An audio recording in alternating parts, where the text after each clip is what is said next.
Hello everybody, Hi guys, welcome back to our channel. it's Ned and Steve. We're back here at Summit Point. Well, this is our third time out here at Summit Point. We're trying to get you a complete build from start to finish, and it's been a couple of weeks since we were out here last. And we want to talk a little bit about the design on this house and some of the structural content that the project manager, it's the same manager that's doing our house, is doing this house here at Summit Point, and we get fortunate enough to come out in here and get educated on the build process. One thing that Dave does, some of the things here that I noticed that when I've been on other sites, not only here but in the U.S. as well, I try to get myself educated every chance I can to help me with my build. But I see that a lot of the things I see that our project manager does that other contractors don't do is the fact that when there's something wrong, he'll go ahead and completely knock it out, or he'll break it out and then redo it. If a wall's not square, he'll make sure that it gets go back and make these guys fix it. I mean, and it seems like a lot of places here in the Philippines, they just go with it. If a wall's wavy and it's screwed up down the road, they don't care. They just go ahead and continue to plaster. They're already paid. Yeah, and it seems that way, but on our sites and the builds that I've seen, Ainsley's, mine's, and this one over here at Summit Point, you can see quite a bit of difference. I mean, just like the roof, I was upstairs looking at the view at Summit Point here, some of the roof beams, and his roof truss that he's going to have in place are almost twice what's actually required structurally for the building. But he insists that during the main sections of the house where the load bearing needs to be, that he's determined that he's going to go ahead and overbuild, because that's just one of his trademarks. He wants to do it right. It costs him a little bit more money, but he still insists that it's worth it for him to keep his reputation in place and to get a quality, just an overall quality build that's going to last for years down the road that he never has to worry about. So that's one of the things I noticed that was a big plus, and Dave was fortunate. I mean, I had detail on Dave, but not that type of detail as far as how thorough he is on his jobs and how meticulous. We talk to the workers. A lot of times we talk to the workers, and they'll say it's quite a bit different working on one of his sites than it is some of the other builds they've done. Because like David is a different constructor than others. Like when he makes a concrete, some other architect or constructor, when they mix it, it's wet. For Dave, he makes sure it's very thick, And when he mixes the concrete, what my wife was saying is that it's a lot thicker. I mean, they have to use, a lot of times they use that compressed air to help push the concrete into the tight spaces to get that to flow evenly. But that's just one of the many things that he does. I mean, if you go through the builds, you see it time and time again. Well, we're going to head on over to the site and give you a quick view of what's going on and what's been updated and how our progress is. Let's go. We're talking to our project manager, Dave, here, and I kind of want to give you what we were talking about previously about the quality of the build that Dave does, and I'd like to let Dave sum it up in his own words, some of his build concepts and his overall thought process on how he keeps the quality of the builds up. We're on, aren't we? Yes, sir. Okay. Yeah, what we're doing at the moment is setting up for the roof beams. I'm using diameter 20, grade 40 rebar. The actual structural design for this is called for a certain area of steel, but when I asked the engineer to do the calculations, I tell him design for grade 33 rebar and grade 30 concrete.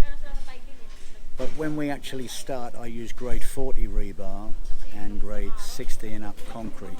So I've built in my own factor of safety. This is beyond what the engineer builds into the calculations as well. Yep. And why do you go that route, Dave? Why don't you just take the cheap route?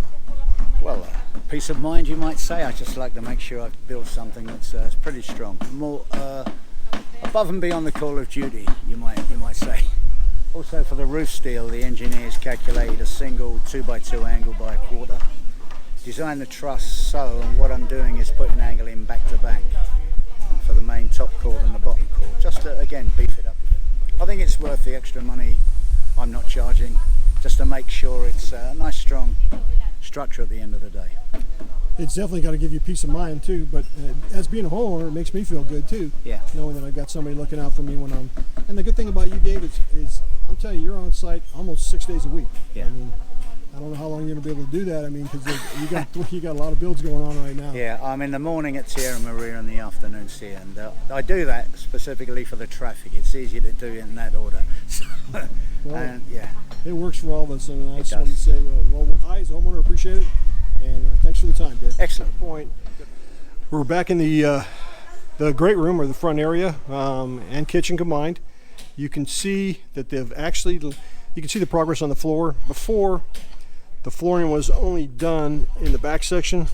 They've actually completed, I'd say at least half of the great room here, and they've compacted and actually poured all the concrete for the kitchen right now, and they're actually working on the roof upstairs, putting those roof beams in.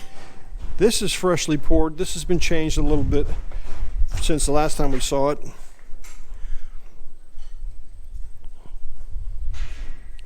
You can see the concrete is still drying out. They're actually going to have a door in that back section over there, which will come back from the bedroom, and this will be kind of like a gallery, this area right along here, and that will tie into the room that's next door. I can't go in there because the concrete's wet, so we're going to head up to the upstairs and take a look up there and see what they're doing. You can see that they're scoring the actual columns right now to be able to plaster. That's the first step in getting ready to plaster. So let's head up the second floor and see what's going on. And as we roll into here, the big progress is up here where the tie beams are.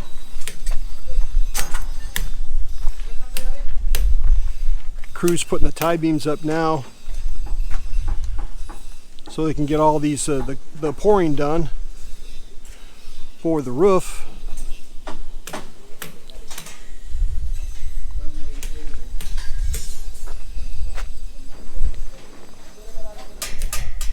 One of the things that makes it really tough when you're looking for your build is one of the biggest steps you're going to take when you build a house is finding that contractor or somebody that you can work with. Doesn't matter what country you're in, doesn't matter if you're in the United States, doesn't matter in the Philippines, doesn't matter what part of Asia you're in. The important part of it is that you find somebody that can work within your budget and somebody that you actually can communicate with. For us, that's one of the big pluses with our contractor. We're able to communicate with him. Things happen all the time, changes, especially with the pandemic that's in place now. I mean, the prices of material goes up at a moment's notice. You have to make calls right away. A lot of times you don't have that option of just following a set plan. So you have to adjust. One of the things that's important is to have somebody that's looking out for not only your interest but their interest as well. It's really, really important to have somebody that can adjust with you on things that happen. It makes a big difference, and we're blessed in that aspect. That so far Dave's been awesome, and I'm hoping it stays that way all through the build. I don't see anything but that happening because he's been standing up from the very start, and it's good news. It's easy to communicate with. I mean, sure, things don't always go the way we want them to go, and sometimes due to the weather, build increases. Take care, Dave. It's just okay. That's he's heading out to work on now. But and I'm not getting, folks. I don't get any money for Dave. I don't get any. There's no monetary gain for me one way or another. I'm just trying to tell you that wherever you go, find a contractor that you communicate with, somebody that you enjoy doing business with, that's excited about the build as you are. And it's a big thing. I mean, especially when you get older, a retirement house, if you're like me, that's most of your life savings that are going in this house, and more than likely it's the last house that I'm gonna enjoy. I mean, when I pass away, it'll go on to my family and hopefully their family's family, and that's a big plus for me, knowing that that house is going to be there. So that's something that you have to really take into consideration, is finding somebody that can work within your budget, that you communicate well with, and understands what you want. Because when I first came in, I mean, usually in the States you go down there and you find an area you want to live in, and then you go to the tracks that your realtor points you in, or you look at the new home developments and the house is already built. Everything's pretty close, either they're completed or they're pretty close to being completed, and you just move in. It's not that way out here in the Philippines, especially when you build a house. It's like you start with your bare lot, and when you start with that bare lot, it's like, oh man, is this going to be the right place to me? Is my lot in a good area? Do I have all my utilities? Am I going to have to run septic? Are there other neighbors in there? What are the HOAs like? Are the fees high? Is it a good neighborhood? Is it safe? These are all things that you think about. And after you make that initial purchase on the lot, and then you have to go out and find that contractor and say, hey, hey, this is what I want. And then you got to have the plans for your house put in, and then you got to pay for the construction fees, and the permits and all that stuff. And when you get all the paperwork done and the plans are in your hand, then you say to yourself, hey, the build's starting. But I see a lot of people that start, either their finances run out, or their contractor goes belly up, or their contractor cheats them. I mean, those are all fears you have as a homeowner or potential homeowner. So you really have to be careful who you're at. I mean, I was fortunate. Actually, my good friend of mine, Ainsley's, I actually got to watch him go back and forth with Dave and stuff, and start his build. So I had a pretty good idea how my contractor was.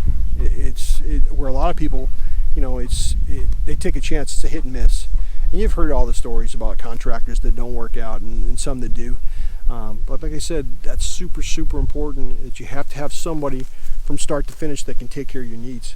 It's just not taking your money. I mean, and that's another good thing about Dave. He's not always asking for money. I mean, every time I turn around out here, it seems like I've mentioned it before that I feel like I'm a walking ATM, but around Dave, I don't feel that way. I feel like, when he asked for the initial deposit, I mean, there's already been work done. I mean, they ordered my material and actually had the material, the rebar and gravel and sand and stuff on the ground before they even asked for any money, which is amazing. It never happens. Usually people want, a lump sum up front, and they'll take that lump sum before they even get started. So the only thing that they really asked for at the beginning was fees for the drawings and permits, and that's understandable. And he does all that himself to keep his costs down. So again, this isn't a plug for Dave, even though I can't say enough about him. But this is just for folks that are looking for a contractor, somebody that'll be a good fit for them. So take all this in consideration, and if you can learn anything from me, I mean, I hope I've been able to help a little bit on deciding who your contractor is, because usually you only hear about good builds, or you hear about really bad builds, about contractors who have done this or contractors who have done that, but nobody really talks about the shoddy ones in between that just kind of give you just a so-so build and cut corners at every chance they get so they can pocket more money. So far, it's not been that way. It's not been that way with Ainsley's build. I've watched it from the start, and I can bring him on and get his feedback as well if people have questions. But like I said, finding a contractor is really critical. Somebody like me, who's got a limited budget, and I don't have unlimited funds where I can just say, hey, I'm gonna have this. If something goes bad, if it goes bad for me, I got to live with it. That's all I have. I mean, I only get one chance to make it right. So hopefully things are going to go the way I want them to. My biggest factor right now is fighting the weather here, is because the weather is such a delay, causes such a delay, can anyway. I used to complain about the heat. I don't anymore, because man, when it's hot and not raining, I'm happy, because I know that my build's going on. I know that my house is getting completed. I know that my family's going to get a chance to move in and enjoy the house. I mean, Tia Maria is a nice place, it really is. But there's a lot of things that you have to take into consideration when you're building, especially in a foreign country. Different than the States, where you know how everything is. So folks, we're going to head on out of here for now. And if you like the content, hit that subscribe button down there, and we'll keep the content coming to you. And also give us a like if any of that was there. And wanted to say thank you again for all the support. It's very much appreciated. Both me and the wife do appreciate it more than you know. And you take care, and we'll see you later.